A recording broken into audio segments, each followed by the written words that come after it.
роҳандозии истеҳсоли нерӯи барқӣ аз ҷиҳати экологӣ тоза ва расидан ба ҳадафҳои рушдӣ устувор баҳои баланд доданд.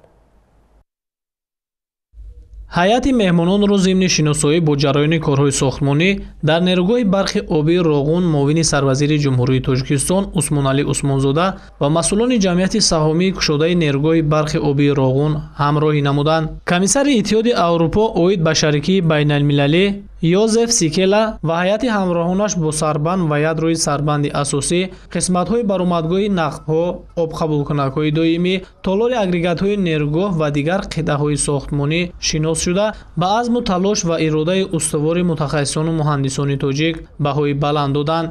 нерӯгоҳи барқи обии Роғун ки сохтмони он ҳоло дар шарқи Тоҷикистон дар руди вахш бо суръат идома дорад, яке аз бузургтарин нерӯгоҳҳои барқи обии дунё буда, дар ҳолати пурра анҷом ёфтани корҳои сохтмонӣ дар ин тарҳи бузурги гидроэнергетикӣ барои рушд ва пешрафи иқтисоди Тоҷикистон заминаи боэътимод фароҳам оварда мешавад. корҳои сохтмонию васлгарӣ дар ин иншооти азим дар асоси дастуру ҳидоятҳои бевоситаи президенти ҷумҳурии Тоҷикистон пешвои миллат муҳтарам Эмомалӣ Раҳмон идома дошта, сифати корҳо ва масъулияи сохтмони истифодашаванда зери назорати доимӣ қарор дорад. тавре мушоҳида гардид феълан корҳои бунёдӣ дар нерӯгоҳи барқи обии Роғун дар ҳоли авҷ буда беш аз 17 000 нафар коргарон ва кормандони муҳандисиву техникӣ бо азму талош ва иродаи устувору хастанопазир бо рӯҳияи баланди ватандӯстиву худшиносӣ ба таври шабонарӯзӣ барои расидан ба ҳадафҳои ниҳоӣ заҳмат мекашанд. раванди корҳои сохтмонӣ ки дар нерӯгоҳ мутобиқ ба стандартҳои муосир бо назардошти технологияи хос идома дорад, барои афзоиши истеҳсоли нерӯи барқи аз ҷиҳати экологӣ тоза заминаи устувор фароҳам меорад. нерӯгоҳи Роғун дар асоси дастуру роҳнамоӣ ва ҳидоятҳои президенти кишвар муҳтарам Эмомалӣ Раҳмон ба арсаи нангу номус, майдони заҳмату меҳнат чун рамзи воқеии ватандӯстиву меҳампарастӣ, кафолати ободии имрӯзу фардои мардуми шарифи Тоҷикистон, сарсабзии давлати соҳибистиқлол ва миллати офарандаю бунёдкори тоҷик табдил ёфтааст. рӯҳияи баланди корӣ ки бо ифтихори куллӣ эҳсос мешавад, нерӯи созандаи коргарону мутахассисони нерӯгоҳи барқи обии Роғунро дуча намуда, тамоми тадбирҳо бо азму иродаи қавӣ аз рӯи нақшаи пешбинишуда дар тамоми қитъаҳои сохтмонӣ иҷро мегардад.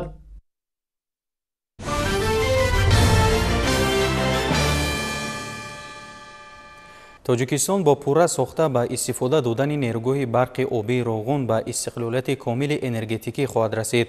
ба таъкиди пешвои миллат муҳтарам Эмомалӣ Раҳмон, Роғун на танҳо манбаи нуру рӯшноӣ, балки санги маҳаки номуси миллӣ, шарти иқтидору пойдории давлат ва омили асосии таъмини амнияти миллат ва давлат мебошад. ҳамин азму иродаи қавӣ ва мавқеи қатъии пешвои миллат аст ки имрӯз нерӯгоҳи барқи обии Роғун ба корзори меҳнати зарбдор табдил ёфтаву кор дар тамоми қитъаҳои сохтмонӣ طبق نقشه‌های پیشبینی گردیده جریان دارد. توجه کنید به گزارش همکاران ما از جریان بنیاد این انشاءات عظیم عصر.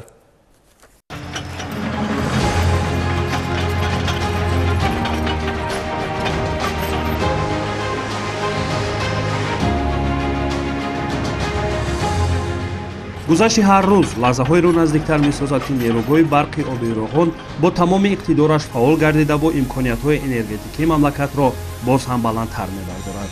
зеро сохтмончиёни иншоот ҳар дақиқа ва ҳар рӯзро самаранок истифода бурда дар тамоми қитъаҳои рӯизаминӣ ва зеризаминӣ бо иродаи қавӣ корро пеш бурда истоданд. корҳои сохтмонӣ ҳар қитъаи ин нерӯгоҳ ки василаи асосии расидан ба истиқлолияти энергетикист ва Тоҷикистонро ба мамлакати истеҳсолкунандаи нерӯи барқи аз лиҳози экологӣ тоза ва арзон табдил хоҳад дод, зери назорат ва таваҷҷӯҳи ҳамешагии президенти ҷумҳурии Тоҷикистон пешвои миллат муҳтарам Эмомалӣ Раҳмон қарор дошта, зимни ҳар сафари кори худ роҳбари давлат шахсан бо раванди кор ва сифати он шинос мегарданд. чунин таваҷҷӯҳ боис гардидааст ки корҳои сохтмонӣ дар иншоот мутобиқи нақша ҷараён ёфта, ба таври шабонарӯзӣ 17846 нафар дар ин кор зор ба бунёдкорӣ машғуланд. барои анҷоми корҳои пешбинигардида муосиртарин техникаи корӣ ҷалб гардидааст ки имконияти анҷоми корҳои сохтмониро дар тамоми шароит аз ҷумла фарозикӯҳҳо ва нақбҳои душворгузар доранд. феълан дар сарбанди нерӯгоҳ корҳои хобонидани маводи шағалзаминӣ ҷараён дошта, дар минтақаи 4 призмаи такядевори поёнӣ дар сатҳи 1045 то 1065 ва дар призмаи такядевори болоии сарбанд дар сатҳи 1028-1040 метр кор идома дорад. корҳои хобонидани маводи гилхок дар минтақаи якуми ядрои сарбанди асосӣ تا سطح 1036 را از 160 متر اجرا شده است و در منطقه‌های 2، 3، 4 یادروی سربند خوابانیدن مواد فیلترها و دیگر کارها با صفت بلند ادامه دارد. یادروی سربندی اساسی که عین زمان در این قطعه کار در خروش است، موافق نقشه بنیاد شده ایستاده است. کارهای سیمنتاسیای مستحکم کنانی پهلوی چپ و راست یادروی سربند از سطح 985 متر تا 1110 متر ادامه دارد. همچنین در سطح‌های 985 متر و 1110 متر پهلوی چپ و راست یادرو سیمنتاسیای پرده آببند را ساختمانچیان انجام داده ایستادند. عین زمان ما در قسمت تنبوی پایانی سربند قرار داریم. کارهای ساختمانی عاید ریختن، تخت و هموار نمودن، قبض خواباندن موادهای شغل زمین رفته ایستاده است. موادهای شغل زمین از کان رقم 15 به طریق شبانه روزی کشانده می شود. در دو بست موادهای شغل زمین زیاده از 50,000 کوب متریال خوابانده می شود. ما باید تا سطح 1110 متر 17 میلیون کوب متریال خوابانیم. عین زمان ما زیاده از 6 میلیون کوب متریال خوابانیده ایم. ما عین زمان در سطح 1072 متر قرار داریم. در این قسمت انشاءات همچنین جهت بنیاد نقب‌های سیمنتاسیونی، کارهای سیمنتاسیای مستحکم کننده و سیمنتاسیای پرده آببند، کارهای آرماتوربندی و بتون خوابانی ادامه دارد. برای انجام کارهای ساختمانی موافق به طلبات‌های بین‌المللی، موثرترین دستگاه و تجهیزات کاری، نقلیات مخصوصی ساحوی برای کشاندن مواد، شیبه‌کنی و کارکرد فراز کوه‌ها جلب شده، صفت کارهای ساختمانی زیر نظارت متخصصان بلند اختصاص قرار دارد. صفت کارهای ساختمانی با طریق شبانه روزی از طرف مهندسان، کوراتورها و انجینرهای پیشبر با طریق شبانه روزی نظارت کرده می شود. از هر یک قبض نمونه گرفته می شود و بعداً به قبض دیگر اجازه داده می شود. از دو طرف ساحل هم این شب و روزها کارهای ساختمانی با مرام جریان یافته ایستاده است. در ساحل چپ کار در آب قبول کنک دائمی که از لحاظ مهندسی یک قسمت مرکب انشاءات مذکور می باشد، ساختمانچیان مشغول کارند. با اطلاع مسئولین بتونگیری و مستحکم کنی نشابی‌ها با نظرداشت وصل و نصب انکرهای گوناگون در آب قبول کنک‌های دائمی از سطح 1152 تا 1570 متر از سطح بر در عرفه انجامیابی قرار دارد. در قطعه د پیشرفت کارها 99%، منطقه و 89% و منطقه 98% را تشکیل داده، دیگر قسمت‌های انشاءات نیز با مرام بنیاد می‌گردد. در شاخته‌های آب قبول کنی که در آینده برای رساندن آب تا به اگریگات‌های نیروگاه به طور دائمی خدمت خواهند کرد، کارهای نقب‌کنی و مستحکم کنی موقتی به پرگی انجام یافته. اجرای کارهای بتونی کنستروکتیوی با نظرداشت روپوشنمایی با آهن فلزات آغاز یافته است. تیارسازی روپوش‌های آهنی برای نقب‌های آبگذاری اگریگات‌های 3 و 4 ادامه دارد. در قسمت چپ ساحل باشد، نقبی ساختمانی چهارم ساخته شده ایستاده است و در این بخش کارهای نقب‌کنی و مستحکم کنی موقتی با پرگی انجام یافته است. در این منطقه کاری شبانه روزی کارها رفته ایستاده است. عین حال ما کارهای بتون خوابانی، کارهای وصل کنی متال، آهنکاری کرده ایستاده ایم. کارهای ما تو کتی 1357 کارها متال خوابانده شده است. تونل استچوری به در آینده همچون تونل اوپارتو در نیروگاه آبی روغون تونل اوپارتو خدمت می‌کند. در برآمدگاه نقبی ساختمانی 4 کارهای مستحکم کنی آغاز گردیده. در این سمت ساختمانچیان موافق لایحه کاربری دارند. در داخل نقب باشد، کارهای بتونی کنستروکتیوی و روپوشنمایی با آهن فلزات در عرفه انجامیابی است. در 6 نقب سیمنتاسیونی کارهای سیمنتاسیای پرده آببند ادامه دارد. اجرای کارهای خاکبرداری و مستحکم کنی موقتی در برآمدگاه نقبی آبپرت‌های سطح بالای 1 و 2 ادامه داشته، پیشرفت کارهای زمینی طبق اطلاع مسئولین 100% را تشکیل می‌دهد. در این قسمت نیز متخصصان با تجربه محلی برای انجام سریع وقتی و با صفت کار جلب گردیدند. من طول 8 سال می‌شود که در این انشاءات اصل نور کار و فعالیت می‌کنم. عین حال در نقب استچوری آبپرت‌های استچوری به کار می‌کنم. در قطعه یادرو سربند نیروگاه برقی آبی روغون کار می‌کردیم. طول 1.5 سال در اونجا کار کردیم. اونجا را به انجام رساندیم. کارهای تکنیکی افتکرانه و عین حال باشد در استچوری به کار و فعالیت می‌کنیم. عین حال برداشتن همین اپالوفکای سیلیندرهای نقب استچوری برو مهندسیم. شرایط کاری مثلا جای خواب خورد و خوراک ما نقض میباشد، همه چی مهیا است. این قسمت باشد قلب نیروگاست، یعنی تالاری ماشین ها. در اینجا در موضع اگریگات یک کارهای نقدکنی تا سطح 943 و از 7 متر به انجام رسیده، اجرای کارهای بتونی و وصل و نصب انکرها ادامه دارد. در قسمت اگریگات 2 کارهای نقدکنی به انجام رسیده، اجرای کارهای بتونی در زون و قبور اگریگات رقم 2 تا سطح 948 و از 2 متر اجرا شده است. کارهای بتونی و نقدکنی تا قسمت قبورهای جابنده در اگریگات رقم 3 اجرا شده است.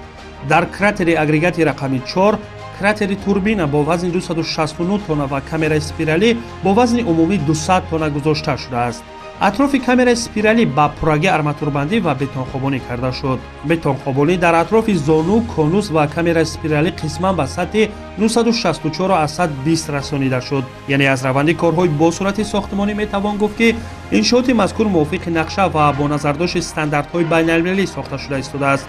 با عزم و اراده قوی ساختمانچیان و دستور و هدایت‌های پیشوای ملت، پرزیدنت جمهوری تاجیکستان محترم امامعلی رحمان آن لحظه‌های هم فرا خواهد رسید که راغون با تمام اقتدارش به کار شروع می‌کند و توانایی و نیروی این انشاءات محتشم نه تنها برای کشور ما بلکه برای منطقه و دیگر دولت‌ها هم سودآور و فایده رسان خواهد گشت.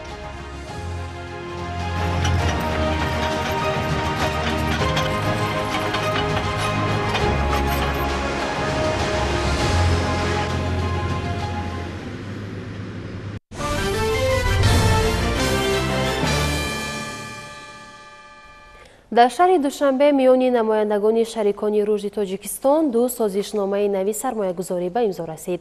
سندهای نوی همکاری و استواری، گزارش سبز و ثبات اقتصادی تاجیکستان را تقویت خواهند داد. در آغاز مراسمی به امضا رسی سازشنامه‌ها اطلاع داده شد که کاهش دادن تلفات نیروی برق در شبکه‌های برق و آماده‌سازی سرمایه‌گذاری‌های آینده در بخش انرژی برقرار شونده در تاجیکستان این لایحه مشترک اتحادیه اروپا و بانک اروپایی تجدید و رشد میباشد که به بالام برداشتن ثمراناکی و اداره کنی بخش نیروی برق تاجیکستان نگرانیده شده است. لایحه دیگر به مساعدت در گزارش سبز در زنجیره ارزش پخته در تاجیکستان روانه شده است.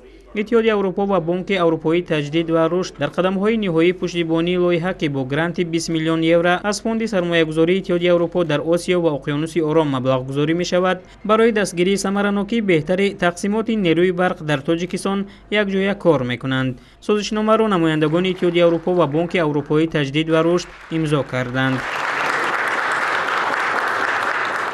همزمان در این مراسم اتحادیه اروپا و جمعیت آلمانی برای همکاری بین‌المللی عهده‌داری خود را بر رشد استوار اقتصادی و اجتماعی تاجیکستان با امضای یک اعلامیه تصدیق کردند. اعلامیه را جناب پتریس اوستوپس، دیرکتور عاید به آسیا و منطقه اقیانوس آرام، ریاست کلی شریکی در سطح بین‌المللی از نام کمیسر اروپا و خانم سابینی اولتوف، دیرکتور جمعیت آلمانی برای همکاری بین‌المللی در تاجیکستان امضا کردند. در دایره این سازشنامه اتحادیه اروپا و جمعیت آلمانی برای همکاری بین‌المللی عاید به سهمگذاری علاوگی مالیوی از جمله 16.6 میلیون یورو از اتحادیه اروپا و 1.5 میلیون یورو از جمهوری فدراتیوی آلمان به موافقه رسیدند. هر دو سازشنامه ارزش‌های اساسی استراتژی گلوبال گیتوی را انعکاس می‌کنند. همکاری‌های متقابلا سودمند در رشد استوار، بلند برداشتن ثمراناکی و وسعت دادن امکانات‌های اقتصادی که به جای‌های کاری بیشتر، سودای بیشتر و خدمت‌رسانی بهتر مساعدت خواهد کرد.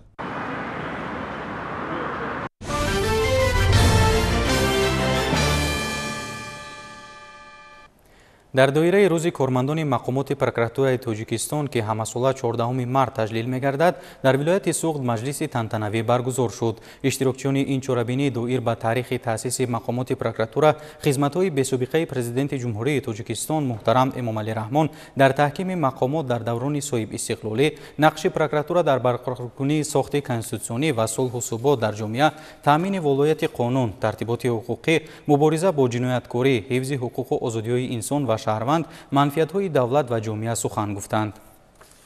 ҳамасола санаи 14 март иди касбии кормандони мақомоти прокуратура таҷлил мегардад. вобаста ба ин дар маҷлисгоҳи мақомоти прокуратураи вилояти суғ бо иштироки раиси вилояти суғ, намояндагони мақомоти ҳифзи ҳуқуқ, кормандони мақомоти прокуратураи шаҳру ноҳияҳои вилоят ҷамъ омад баргузор гардид. роҳбари вилоят Раҷабой Аҳмадзода зимни паёми табрикотии хеш қайд намуд ки саҳми кормандони мақомоти прокуратура дар самти таъмини волоияти қонун, тартиботи ҳуқуқӣ, мубориза бар зидди ҷинояткорӣ, ба хусус ошкорсозии пешгирӣ ва و бартарафкунии ҷиноятҳои хусусияти террористӣ ву экстремистӣ дошта хеле назаррас аст. бахусус соли сперигаштии 2024 аз ҷониби пешвои миллат президенти ҷумҳурии тоҷикистон муҳтарам эмомалӣ раҳмон эълон гаштани соли маърифати ҳуқуқӣ ба фаъолият ва иҷрои вазифаи ҷонии кормандони мақомоти прокуратура такони ҷиддӣ бахшида масъулияти кормандони ин ниҳодро дар самти мубориза бар зидди ҷинояткорӣ пешгирӣ ва бартарафкунии ҷиноятҳо дучанд намуд. прокурори вилояти суғд фурқат файзалӣ зимни баромад аз таърихи таъсисёбии мақомоти прокуратура ва фаъолияти имрӯзии ин мақомоти ҳифзи ҳуқуқ сухан гуфт. тавре зикр шуд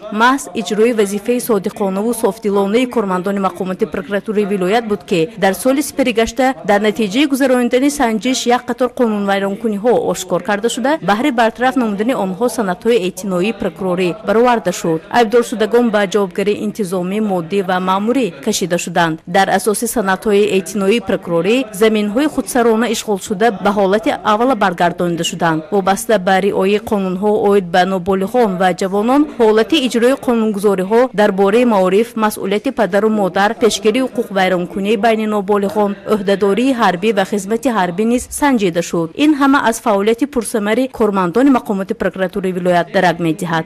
дар анҷоми чорабинӣ ба як зумра кормандони мақомоти прокуратураи шаҳру ноҳияҳои вилоят сипоснома ва тӯҳфаҳои хотиравӣ дар вазъияти тантанавӣ тақдим гардид.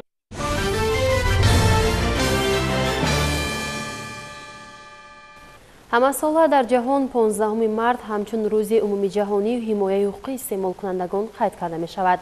дар ҷумҳурии тоҷикистон низ бахшида ба ин сана силсилаи чорабиниҳо гузаронида мешавад ки ҳадаф аз он баланд бардоштани маърифати ҳуқуқи истеъмолкунандагон мебошад. ҳамкоронамон аз шаҳри Кӯлоб дар ин мавзӯъ гузориш медиҳанд. дар ҳамоише ки бо ибтикори раёсати хадамоти зиддиинҳисорӣ назди ҳукумати ҷумҳурии тоҷикистон дар вилояти хатлон дар донишкадаи технология ва менеҷменти инноватсионӣ дар шаҳри Кӯлоб баргузор гардид, намояндагони ваколатдори соҳаи ҳимояи ҳуқуқи истеъмолкунандагон аз ҷумла кумитаи бехатарии озуқаворӣ назди ҳукумати ҷумҳурии тоҷикистон дар минтақаи Кӯлоб, намояндагони Бонки миллии ҷумҳурии тоҷикистон, хадамоти давлатии назорати санитарию эпидемиологӣ ва дигар меҳмонон иштирок намуданд.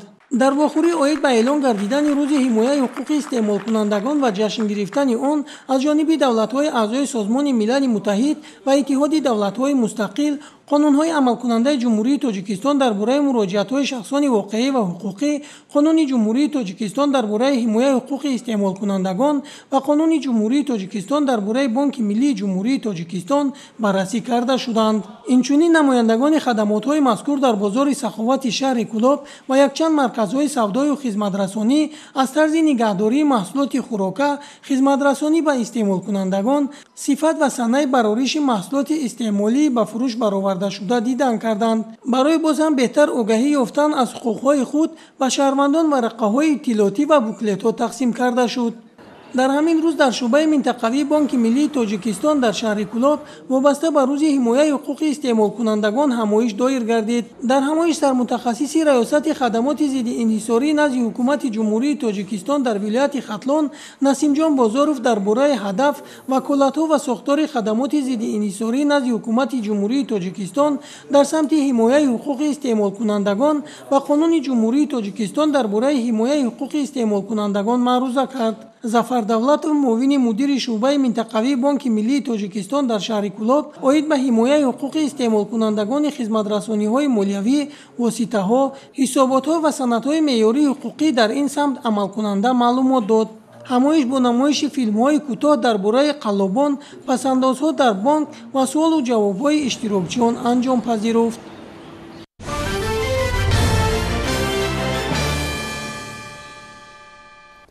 дар доираи ҳаракати ҷумҳуриявии ниҳолшинонӣ имрӯз дар шаҳру ноҳияҳои мамлакат корҳои сабзу хуррам намудани муҳити зист гузаронида шуд. боиси хушҳолист ки дар ин иқдом кормандони тамоми сохторҳои давлатӣ ва сокинони ҷумҳурӣ фаъолона иштирок намуда саҳми худро дар ободонии ватан мегузоранд. дар ин ҳаракати ҷумҳуриявӣ саҳми кормандони вазорати корҳои дохилии ҷумҳурии тоҷикистон низ назаррас мебошад.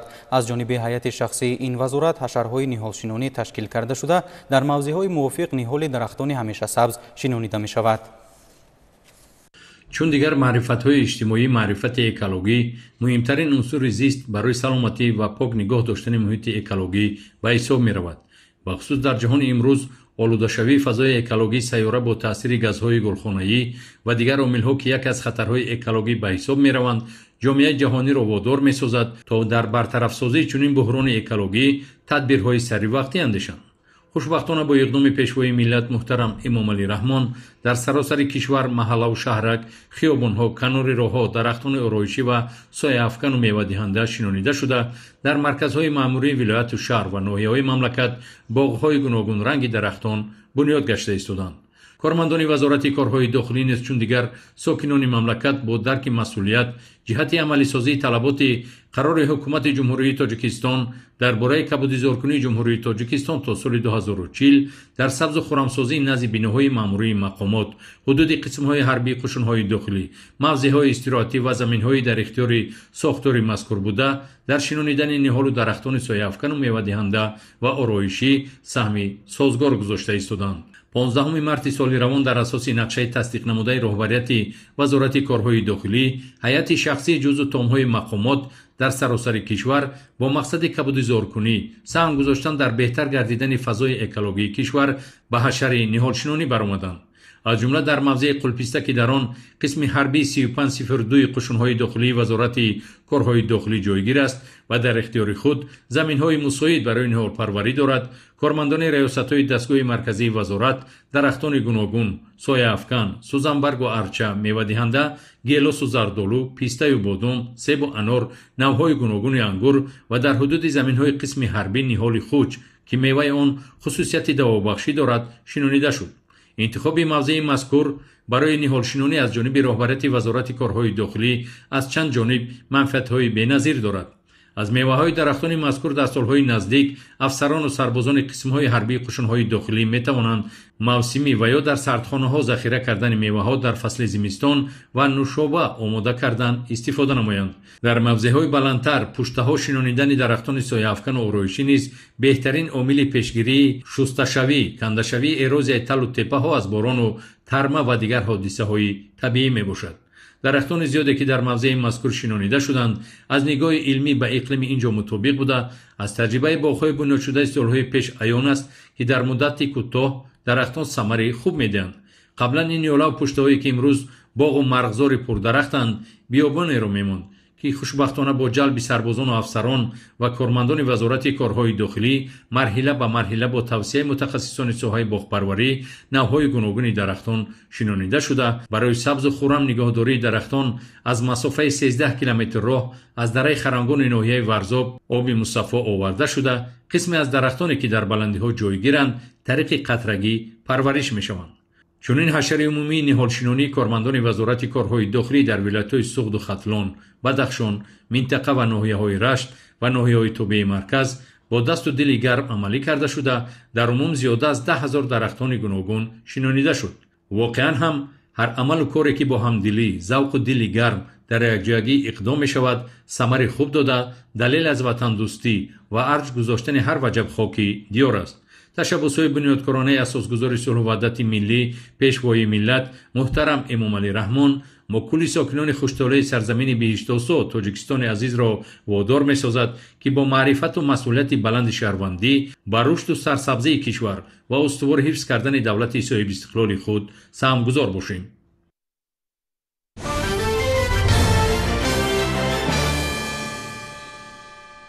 пас аз чанд рӯз дар Тоҷикистон Наврӯз фаро мерасад. ҷиҳати таҷлили сазовор аз ҷашни байналмилалии Наврӯз имрӯз дар муассисаи давлатии боғи ғалабаи шаҳри Душанбе аксияи экологӣ доир гардид. дар доираи ин тадбири умуми шаҳрӣ сокинони пойтахт ва кормандони касбу кори гуногун гирду атроф роҳрав ва ҳудуди боғ тоза намуда саҳми худро дар ободонии маркази маъмурии ҷумҳурӣ гузоштанд.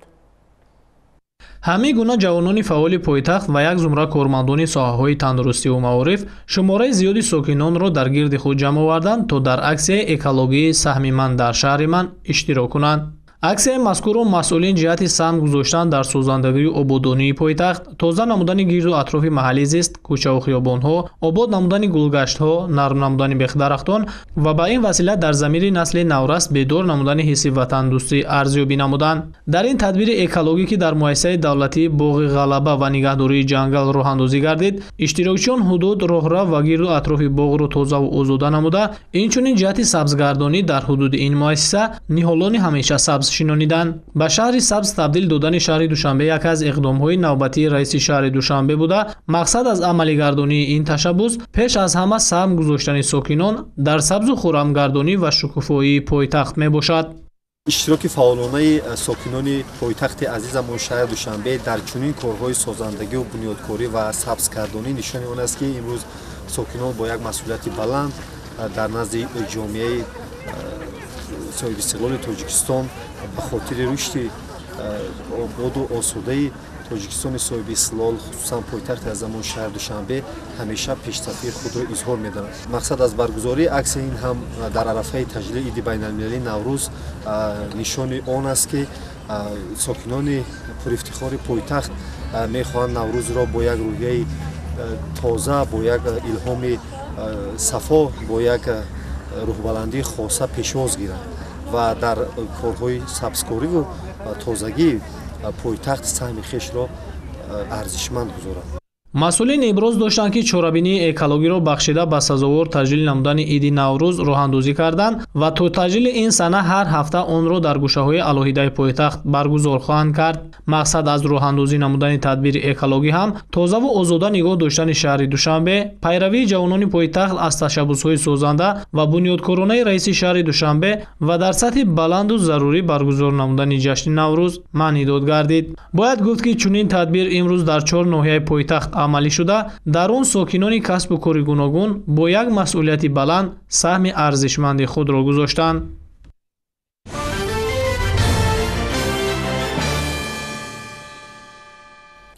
имрӯз дар вилояти мухтори кӯҳистони Бадахшон низ ба пешвози Наврӯзи оламафрӯз ҳашарҳои дастҷамъона ташкил гардид. зеро дар қатори дигар оину расму анъанаҳои неки наврӯзӣ, оини покизагӣ низ муҳимтарин ҷузъи ин иди бошукӯҳ аст, мегӯяд ҳамкорамон Хосият Худоёрбекзода.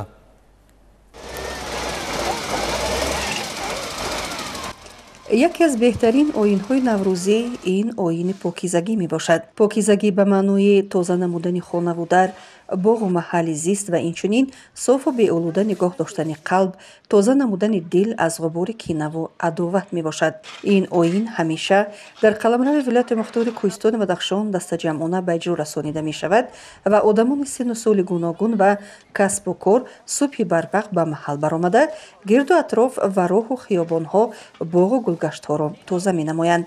дар мардуми кӯҳистон роиҷ аст ки наврӯз дар макони тоза бо дилу нияти тоза ва ормонҳои навин истиқбол карда мешавад. таи чанд рӯз аст ки дар қаламрави шаҳри Хорух поксозии гирду атроф ва тозаву озода намудани муҳити зист дастаҷамъона давом дорад. чун анъана амасола дар маркази вилоят шаҳри Хорух ашари дастаҷамъона баргузор мегардад. имсол низ дар маркази маъмурӣ ашари дастаҷамъона баргузор гардида, тамоми муассисаву кормандони муассисаҳои идораҳо дар он иштирок намуданд ва мо кормандони сарраёсати ҳифзи муҳити зист низ дар баробари дигар идораву муассисаҳо дар ашари дастаҷамъона иштирок намуда истодаем.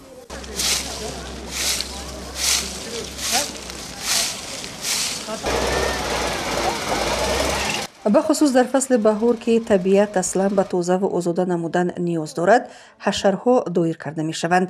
кӯча ва маҳаллаҳои аҳолинишини маркази вилоят байни сокинон ва кормандони идора ва муассисаҳо тақсим гардида, бо истифода аз техникаи корӣ барои дар сатҳи баланд истиқбол намудани ҷашни Наврӯз омодагии комил доранд. дар чорабинии покизагӣ кормандони корхонаи манзилию коммуналии шаҳри Хорух низ ба сокинон кӯмак расонида гирду атрофро ба маъракаи гулуни ҳолшинонӣ омода месозанд.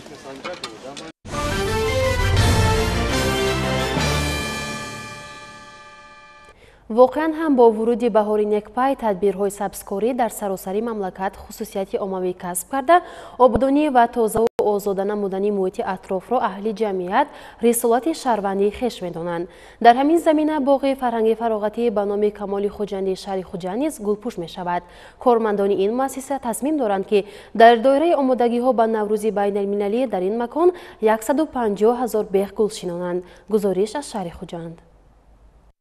баробари фарорасии фасли зебои сол баҳори нозанин дар вилояти Суғд корҳои ободониву созандагии вусъати тоза касб намуд. Дар боғи ба номи Камоли Хуҷандӣ корҳои ободонӣ ҷараён дошта, имрӯз корҳои гулзоркунӣ рафта истодааст. Тибқи иттилои масъулин зиёда аз 15 намуд гулҳои гуногуни ороишӣ чун петуния, сербана, ливиниазеф, салвия ва даҳҳои дигар шиноида шуда, тибқи нақша имсол 150 000 беғ гулҳои гуногуни мавсимӣ бояд шиноида шавад. Дар корҳои гулзоркунӣ 25 нафар занон ҷалб карда шуданд. Ҳамчунин дар боғи ба номи Камоли Хуҷандӣ корҳои чароғонкунӣ, рангу бори даромадгоҳ ва кабудизоркунӣ вусъати тоза мегирад. Маҷмӯан дар корҳои ободонӣ 40 нафар занону мардон ҷалб карда шуданд. мо амул аз сари сол гӯем хато намекунем ки барои ободони ҳамин боғи истироҳатӣ ба номи Камоли Хуҷандӣ якчанд намуди корҳои иҷро карда омадастем. ҳозир навбати тайёр кардани боғи Камоли Хуҷандӣ, омадани Наврӯзи олам корбарӣ кардастем. Мана ҳозир шинондани гулҳои мавсимия сар кардем. ҳозир як 3-4 рӯз шуд ки оғоз кардем ки барои ҳамин боғи Камоли Хуҷандӣ зиёда як 10-15 намуди гулҳои гуногун шинонда мешад. ин гулҳои ҳамаша мо тайёр кардагӣ дар гармхонаҳо нақша гирифта 150 000 зиёда ҳамин гулҳои мавсимӣ шинонда мешад. мо кӯшиш мекунем ки ҳамин мардум, шаҳрвандон, меҳмонои дури наздик омада ҳамин камтар бошда ҳаминҷа дар омада истироҳат кунад, дилашон шод шавад. тавре маълумот дода шуд то ба имрӯз дар боғи мазкур ниҳолҳои ҳамеша сабзи нодир аз ҷумла павлония, каталпа, сибех, сафедор, садбех, 1500 беғ гулҳои садбарг, ниҳоли дарахтони мевадиҳанда чун бодом, зардолу, хурмо, себ дар маҷмӯъ 30 беғ дар чорбоғи хонамузеи Камоли Хуҷандӣ шиноида шуданд. ҳамаи ин иқдомҳо баҳри гулзор ва сарсабзу хуррам намудани мавзеи истироҳативу фароғатӣ, ҳамзамон мавзеи сайёҳӣ мусоидат намуда, ҳадафи асосӣ пеш аз ҳама ба ҳусни шаҳри Хуҷанд зам намудани ҳусну зебогии дигар мебошад.